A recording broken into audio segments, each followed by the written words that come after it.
नमस्कार, खबर प्रधान देख रहे हैं आप और मैं हूं आपके साथ संगीता श्रीवास्तव। देखिए, लद्दाख को लेकर एक बड़ा अपडेट मिल सकता है। यहाँ की सियासत में अब एक नया मोड़ आने वाला है। तो क्या जमीन और नौकरी की सुरक्षा की जो मांग थी, आखिरकार उस पर सुनवाई होने जा रही है? क्या लद्दाख के लिए कुछ नया सोचा जा रहा है? लद्दाख को 2019 में जो सीधे तौर पर मिलना चाहिए था वो तो नहीं मिला था। अब अटकलें तेज हैं कि उसके लिए अब एक ठोस रोड मैप तैयार हो रहा है। जम्मू कश्मीर से अलग करके लद्दाख को केंद्र शासित प्रदेश बनाने का जो फैसला लिया गया था, उस समय उसे ऐतिहासिक बताया था और तब लगा था कि अब सीधे दिल्ली से विकास का रोड मैप तैयार होगा, सीधे दिल्ली से ही विकास किया जाएगा। विकास के फैसले तेजी से होंगे और कश्मीर केंद्रित राजनीति जो थी उससे लद्दाख को मुक्ति मिल जाएगी। समय के साथ साथ हालात बदलते गए, लेकिन वहां पर कुछ नहीं बदला। फिर वही लद्दाख की जो परेशानियां थी, लोकतांत्रिक अधिकारों की, संवैधानिक सुरक्षा की और राजनीतिक प्रतिनिधित्व की जो मांग सबसे बड़ी थी, उसे लेकर वहां के लोग परेशान होते रहे और इसके बाद आंदोलन भी दिखा। अब एक नया रास्ता बनाया जा रहा है, एक नए रास्ते पर पहुंच चुका है लद्दाख आंदोलनों के साथ। लद्दाख में लोकतांत्रिक अधिकारों के लिए लोग लगातार आंदोलन करते रहे और अपनी ज़मीन को लेकर, रोजगार को लेकर और अपनी पहचान को लेकर हमेशा चिंता जताते रहे और दिल्ली तक अपनी बात भी पहुंचाते रहे। लेकिन सरकार शायद लद्दाख को अभी भूल गई थी। अब इसी बीच केंद्र सरकार ने बड़ा फैसला लिया है और लद्दाख के जो प्रतिनिधि संगठन हैं, लेह एपेक्स बॉडी यानी LAB और कारगिल डेमोक्रेटिक अलायंस यानी KDA, इन दोनों के बीच एक सहमति बनी है। इस सहमति के तहत केंद्र सरकार ने UT स्तर पर एक निर्वाचित निकाय बनाने पर सहमति जताई है। ये निकाय विधायी, कार्यकारी और वित्तीय शक्तियों से लैस होगा। यानी इस तरह की जो समस्या है उस पर अब लगाम लगेगी। यानी स्थानीय स्तर पर फैसलों से अब जनता की भागीदारी बढ़ेगी और प्रशासन पूरी तरह से ब्यूरोक्रेसी के भरोसे नहीं रहेगा। तो जवाबदेही तय करने की व्यवस्था अब मजबूत होने जा रही है और इसके लिए ज़मीन की बात हो, नौकरियों की बात हो, लद्दाख की अपनी खुद की जो संस्कृति की सुरक्षा है उसकी बात हो, उसके लिए अनुच्छेद 371 जैसे संवैधानिक प्रावधानों पर जो सहमति बनी है, अब उस पर काम होगा।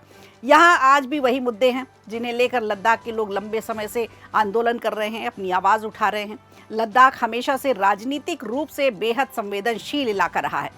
चीन की सीमा से सटा हुआ है, पहाड़ी और बर्फीला इलाका है, सेना की आवाजाही अक्सर यहाँ होती है, झड़प का खतरा हमेशा यहाँ बना रहता है और इंफ्रास्ट्रक्चर विकास पर तो चर्चा होनी भी चाहिए। यहाँ कठिन जीवन है यहाँ के लोगों का। स्थानीय लोगों की सामाजिक और सांस्कृतिक चिंताएं अक्सर पीछे छूट जाती है क्योंकि सीमा से सटा हुआ चीन है। लोगों का कहना है कि बिना संवैधानिक सुरक्षा के बाहरी निवेश और अनियंत्रित पर्यटन उनकी पारंपरिक सामाजिक संरचना को बदल सकता है। लेह में और कारगिल में इनकी अपनी एक अलग पहचान है जो इस तरह की चिंता को और भी ज़्यादा गहरा बनाती है। 2019 के बाद प्रशासन काफ़ी हद तक ब्यूरोक्रेसी के हाथ में चला गया था और इसी वजह से लोगों में असंतोष बढ़ता गया क्योंकि वहाँ सुनवाई नहीं हो रही थी। अब नई व्यवस्था में उम्मीद की जा रही है, जिसकी ज़मीन उसकी आवाज़ वाली जो स्थिति है, अब उसे मजबूत किया जाएगा और इस पर खुलकर बात होगी।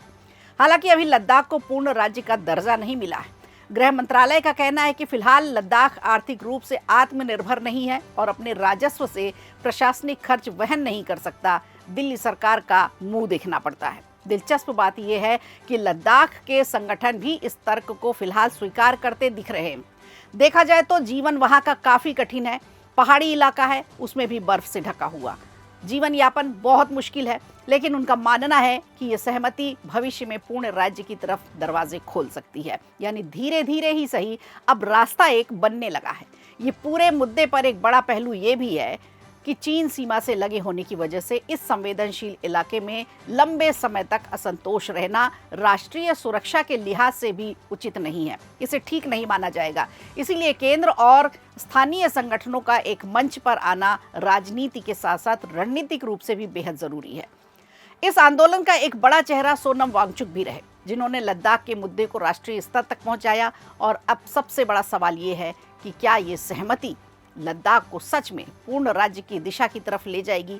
क्या पूर्ण राज्य का दर्जा दिला पाएगी या फिर सिर्फ एक ये शुरुआती कदम है? क्योंकि असली इम्तहान तो अभी बाकी है, जब इस प्रस्ताव को ज़मीन पर उतारा जाएगा और देखना होगा लद्दाख के लिए मोदी सरकार ने क्या सोचा है, कैसे उनके जीवन को सरल बनाना है, कैसे वो सर्वाइव करेंगे, रोजी रोटी और ज़मीन की समस्या उनकी कैसे हल हो पाएगी।